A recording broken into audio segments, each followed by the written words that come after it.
اب یہ حضرت امام حسن مجتبی، توجہ کرنا ذرا، میں نے پہلے بتایا حضرت امام حسن بصری کا بھی بعضوں نے مینشن کیا ہے. آپ تشریف فرماتے، ایک شخص آیا آپ کے پاس اور آ کے کہتا ہے حضور بارش نہیں ہوتی. فرمایا استغفر اللہ کی تسبیح کیا کرو.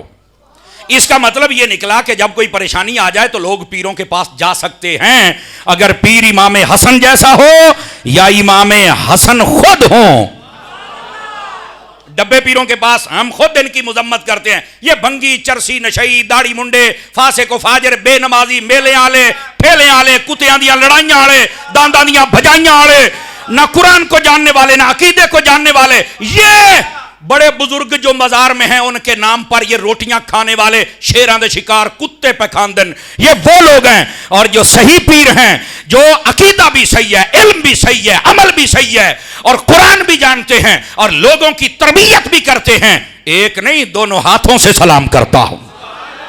ایسے پیروں کا وجود تو بہت ضروری ہے. ایک تصویر جلدی میں آپ دیکھنا چاہیں تو مدنی چینل کھول کے کبھی حضرت عطار کو دیکھ لینا.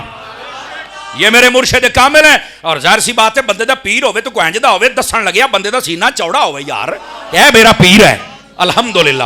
گرامی قدر حضرات، کہنے کا مقصد یہ ہے اصلی پیر کے پاس، بزرگ کے پاس چل کے آپ دعا کروا سکتے ہیں اور یہ طریقہ بڑا پرانا ہے. حضرت امام حسن مجتبی کے پاس بندہ آیا، حضور بارش نہیں ہو رہی، فرمایا استغفار کی تسبیح کرنا. اس نے کہا ٹھیک ہے. تھوڑی دیر گزری، دوسرا بندہ آ گیا، کہنے لگا حضرت میرے نا اس وقت مال و دولت میں بڑی کمی ہے، سمجھ نہیں آ رہی. فرمایا استغفار کی تسبیح کیا کر.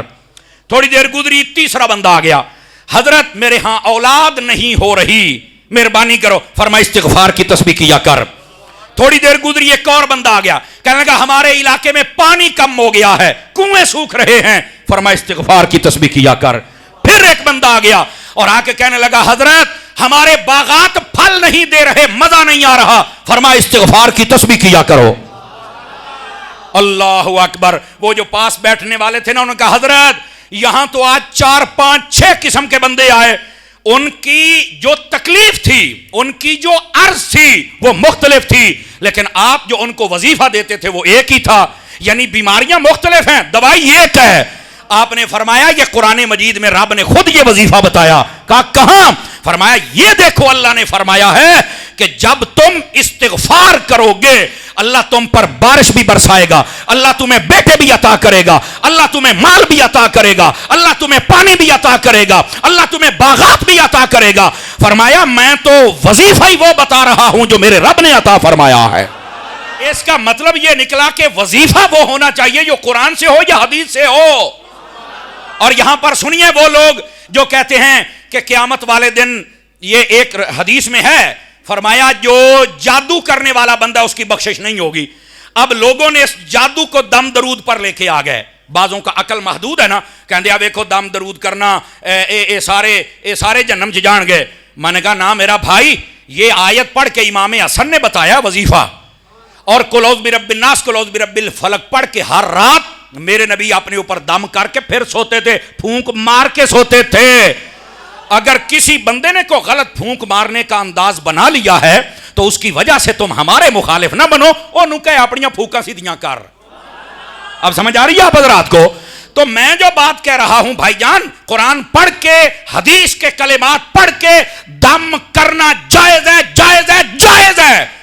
جس مائی کے لال میں دم ہو وہ ہم سے بات کرے، ہم قرآن و حدیث سے ثابت کریں گے جائز ہے.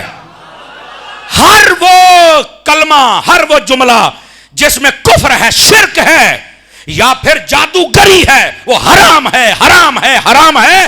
اور اگر اس کو نہ مانے تو کفر ہے. تو بھائی جان مسئلے دو ہیں، ایک طرف ہے قرآن و حدیث پڑھ کے دم کرنا، یہ جائز ہے، اور ایک طرف ہے جادوگری، کہانت، نجوم، نمبر کڈنا، لکیراں دیکھنیاں. توجہ نہیں فرما رہے آپ حضرات؟ یہ سب حرام ہے. حرام کی طرح بھاگتے ہو اور حلال سے منع کرتے ہو، حیا کرو یار. توجہ ہے کہ کوئی نہیں آپ حضرات کی؟ تو یہ مسئلہ بتانا بھی ضروری تھا، اس لیے میں نے آپ کی خدمت میں عرض کیا ہے.